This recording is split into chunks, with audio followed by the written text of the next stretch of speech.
Good day to all. வாங்க மேக்ஸை புரிஞ்சு படிப்போம். 8th ஸ்டாண்டர்ட் சாப்டர் 3 அல்ஜீப்ரால எக்ஸசைஸ் 3.5ல 6th சம் என்ன கொடுத்துருக்காங்கன்னு பார்த்தீங்கன்னா கொஸ்டின் தான் பெருசாக இருக்கும். ஆனால் சொல்யூஷன் பார்த்தீங்கன்னா ரொம்ப சிம்பிளாக முடிஞ்சிடும்.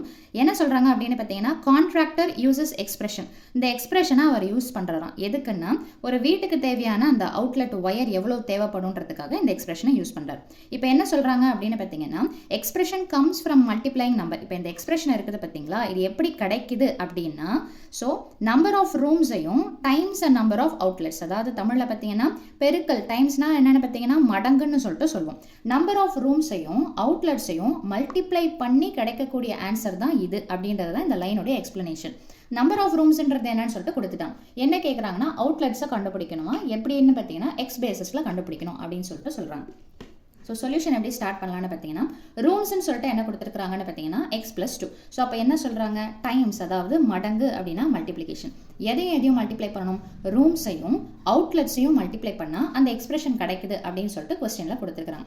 என்ன கண்டுபிடிக்கணும்னு பார்த்தீங்கன்னா அவுட்லெட்ஸை கண்டுபிடிக்கணும். அப்போ அவுட்லெட்ஸை மட்டும் இந்த பக்கம் வச்சுக்கணும். So number of outlets is equal to அங்கே என்ன எக்ஸ்பிரஷன் இருக்குதோ அதை அப்படியே எடுத்து எழுதிக்கணும். ஸோ 4x² + 11x + 6 இது மல்டிப்ளிகேஷனில் இருக்குது. ஸோ அப்போது இந்த டேர்மை ஆப்போசிட் சைடில் எடுத்துகிட்டு வந்தால் டிவிஷனில் வரும். So divided by x+2. என்ன பண்ணணும் அப்படின்னு பார்த்தீங்கன்னா இது நார்மலாக இருக்குது, சிம்பிள் டேர்ம், இது எதுவுமே பண்ண முடியாது. ஆனால் இது என்னென்னு பார்த்தீங்கன்னா ஃபேக்டரைஸ் பண்ணலாம். தட் இஸ் குவாட்ராட்டிக் ஈக்குவேஷன், இருபடி சமன்பாடு. காரணம் என்னென்னு பார்த்தீங்கன்னா இந்த ஹையஸ்ட் பவர், அதாவது இங்கே என்ன இருக்குதுன்னா 2. ஸோ இதை நம்ம காரணிப்படுத்த போகிறோம், ஃபேக்டரைசேஷன். ஸோ ரஃப் காலத்துக்கு வந்துடலாம். ஸோ ரஃப் காலத்தில் என்ன கொடுத்துருக்காங்க அப்படின்னு என்ன பண்ணலாம் அப்படின்னு பார்த்தீங்கன்னா so first x² term, x term, constant term, இது கரெக்டாக இருக்குதுங்களா? ஸோ இப்போ இதில் என்ன பண்ணணும்னு பார்த்தீங்கன்னா நடுவில் இருக்கிற டேர்ம், அதாவது எக்ஸ் டேர்ம்க்கு என்ன சிம்பிள் இருக்குதோ அந்த சிம்பிள் அப்படியே எடுத்து எழுதிக்கணும் நம்ம. ஸோ அப்போ எக்ஸ் டேர்ம்க்கு என்ன சிம்பிள் இருக்குது, 11ன்னு சொல்லிட்டு இருக்குதுங்களா? ஸோ அதே மாதிரி சிம்பிளோட சேர்த்து எடுத்து எழுதிக்கணும், தட் இஸ் +11.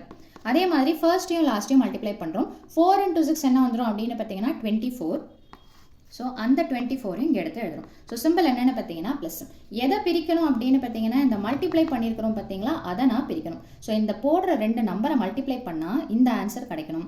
அதே அந்த 2 நம்பரை ஆடோ அல்லது சப்ட்ராக்டோ எதை வேணாலும் பண்ணால் நமக்கு இந்த ஆன்சர் கிடைக்கும். ஸோ இப்போ இது பார்த்தீங்கன்னா 124 சார் அப்படின்னு போட்டோன்னா ஆடோ சப்ட்ராக்டோ பண்ணாலும் என்ன கிடைக்காதுன்னு பார்த்தீங்கன்னா 11 கிடைக்காது. சரி, 2 டேபிளில் போகுமா, 2 12 சார் 24 கரெக்ட். ஆனால் 2வையும் 12ஐயும் ஆட் பண்ணால் 13, சப்ட்ராக்ட் பண்ணால் 10. ஸோ வராது. அடுத்தது பார்த்தீங்கன்னா 3 டேபிள், 3 8 சார் 24 கரெக்டுங்களா? 3ஐயும் 8ஐயும் ஆட் பண்ணால் என்ன கிடைக்குது, 11. எனக்கு சிம்பிள் எந்த டிஸ்டர்பன்ஸும் இல்லாததுனால ஸோ 3 8ன்றது தான் ஃபைனல் ஆன்சர். ஸோ அப்போ இங்கே என்ன பண்ணலாம், முன்னாடி ஏதாவது நம்பர் இருந்ததுன்னா அந்த நம்பரால் நம்ம டிவைட் பண்ணணும். ஸோ 3ஐயும் 4ஐயும் கேன்சல் பண்ண முடியாது. ஸோ அதை அப்படியே எடுத்து வச்சுக்கோங்க. பட் 8ஐயும் 4ஐயும் கேன்சல் பண்ணலாம். எப்படி, 4 1s are 4, 4 2s are 8. ஓகேங்களா? இந்த மாதிரி கேன்சல் பண்ணிட்ட பிறகு கொஸ்டின் எதில் இருக்குது, எக்ஸ். அந்த எக்ஸை என்ன பண்ணணும்னு பார்த்தீங்கன்னா கீழே சேர்த்துக்கணும். இப்போ இதை சேர்த்து சொல்லுங்கள். ஸோ என்ன வருது அப்படின்னு பார்த்தீங்கன்னா ஸோ இதை தான் நம்ம இந்த மாதிரி ஃபேக்டரைஸ் பண்ணி எடுத்து எழுத போகிறோம். ஸோ கீழே இருக்கிறத ஃபஸ்ட்டு எடுத்து எழுதிட்டு மேலே எதுவும் சிம்பிள் இல்லைனா ப்ளஸ்ன்னு சொல்லிட்டு அர்த்தம். ஸோ +3 × கீழே 1 × x. இந்த இடத்துல கமாஸ்லாம் நீங்கள் போடவே இங்கே நீங்கள் போட்டுக்கலாம், பிரச்சனை இல்லை. ஆனால் இந்த இடத்துல பார்த்தீங்கன்னா நீங்கள் கண்டிப்பாக என்ன தான் போடணும்னா மல்டிப்ளிகேஷன் தான் போடணும். ஸோ அப்போ 1 × x என்ன வந்துடும்னு பார்த்தீங்கன்னா x, மேலே எதுவும் சிம்பிள் இல்லைனா +2. ஓகேங்களா? ஸோ ஹோல் டிவைடட் பை இது x+2ன்னு சொல்லிட்டு இருக்கிறத அப்படியே எடுத்து போடணும். ஸோ இது டிவிஷனுங்களா, மேலேயும் கீழேயும் ஒரே டேர்ம்னா நம்ம கேன்சல் பண்ணிக்கலாம். ஸோ அப்போது நம்பர் ஆஃப் அவுட்லெட்ஸ் எவ்வளோ தேவைப்படுது அப்படின்னு பார்த்தீங்கன்னா 4x + 3 அப்படின்றது தான் ஃபைனல் சொல்யூஷன். ஸோ மீண்டும் அடுத்த பதிவில் வேறொரு சம்மோட சந்திக்கிறேன். தேங்க்யூ.